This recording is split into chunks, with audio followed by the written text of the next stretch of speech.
Behind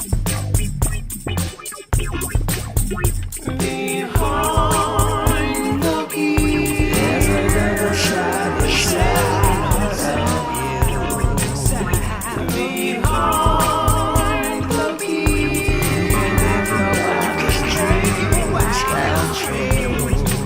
gears, so get on up behind the gear.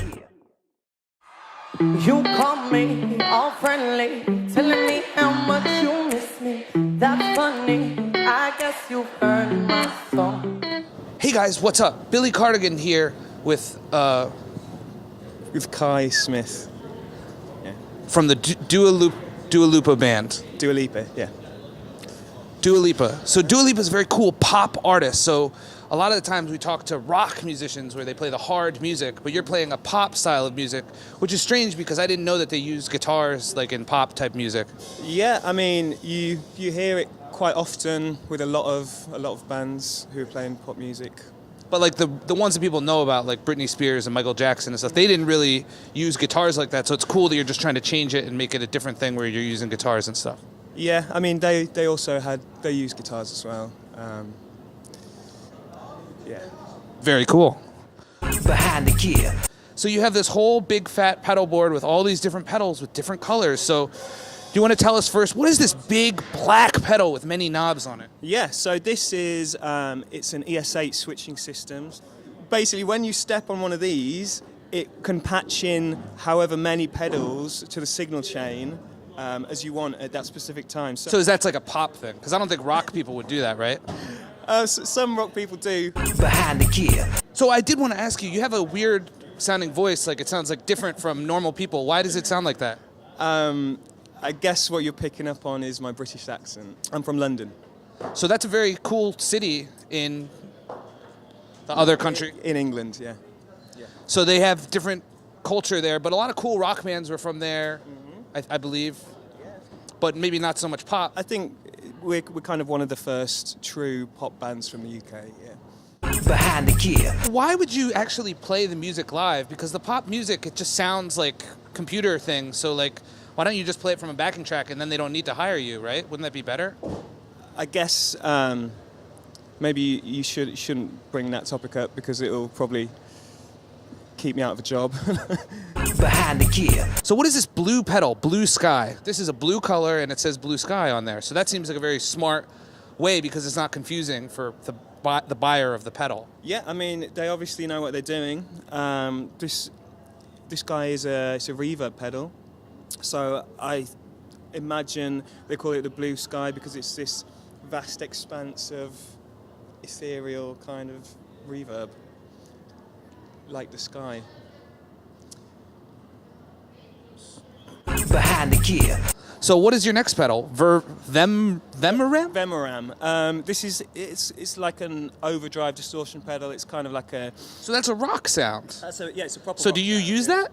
Yeah, I use it for one song. But this is a pop band. It's a pop band, yeah. Behind the gear. What is this boss thing?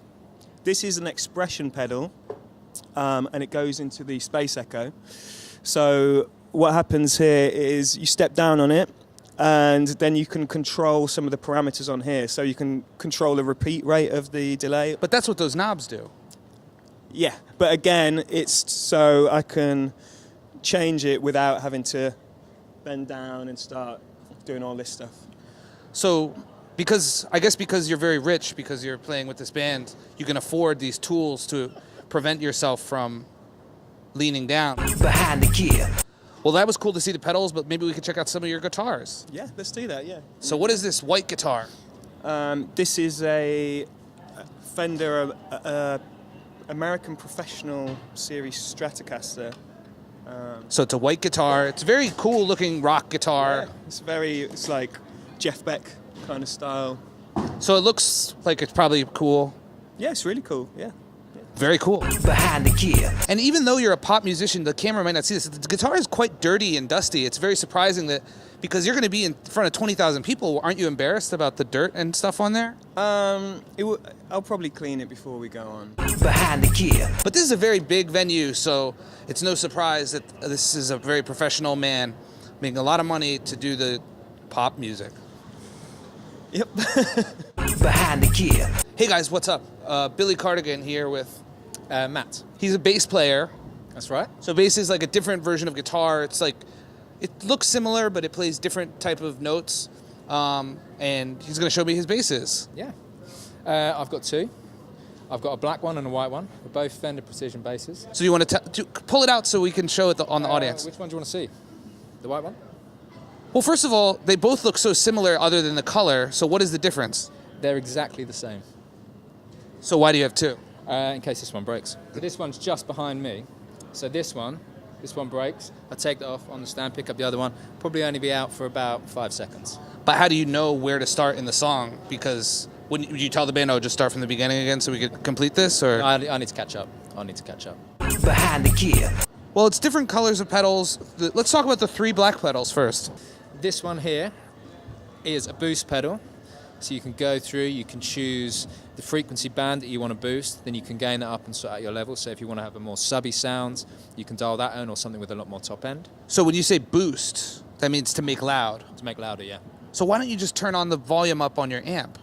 Because then I'd have to turn around, fiddle with the amp settings. This one you can just... So this is just, okay, let me buy a box and do that job for me. Don't, because there's a lot of crew guys here. You could tell the guy, like one of the other people here, like, hey, can you go turn that up for me? Yeah, but then I might want to change it at different points in each song, at different places, and to keep constantly calling someone over to do that with this, I can just tap it on and off. Behind the gear. When I play keyboards, you're kind of stuck. Wait, in one- I thought you said you play bass. I play both. So why would you play both? Because why don't they just hire another fellow to do that? I don't know. How did you learn how to play both at the same time? Because they both require 2 hands, right? I swap between. So I don't play bass. Is swap like a British word? Yeah, trade out. Stop playing one and then play the other. Oh, okay. Very cool.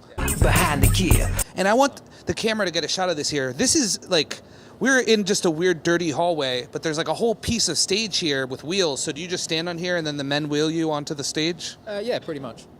Yeah, so there's a big turntable. Do you ever fall over when they're wheeling you? No, you have a wide stance. Then you can stay balanced. So that's something you learn as a professional musician. When they're pushing you in, you just spread your legs. Behind the gear. Well, let's talk about some of these other cool pedals. So you have this Sansamp. Yeah. I don't use that one, actually. So why do you have it on here? It's just in case my amp breaks, and you can take a direct line out and bypass all of the amp stuff, and you can take a feed into the desk, and you can dial this in and make it sound essentially like one of these big amps next to me here. Well, this isn't a very big amp, is it? Behind the gear. It sounds like a lot of what you do here, a lot of this gear for both you and the other fellow is just a backup in case something breaks. So that you don't use this unless something breaks. But why are you so worried that something will break? Because nothing has ever broken that I used. We tour around a lot. We do loads of gigs. Stuff gets flown about in the back of trucks, in the freezing cold, in the boiling hot. So stuff. Why do you need to fly and drive and all that? Why don't you just stay in your country and then it'd be easier, right? Behind the gear. And then he has some other stuff, but I mean, it's just boring to talk about, so we're going to cut it out. So thanks, Matt, for showing us the bass. Nice to meet you.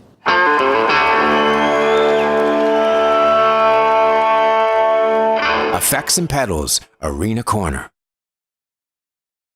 This has been a Shy Boys production.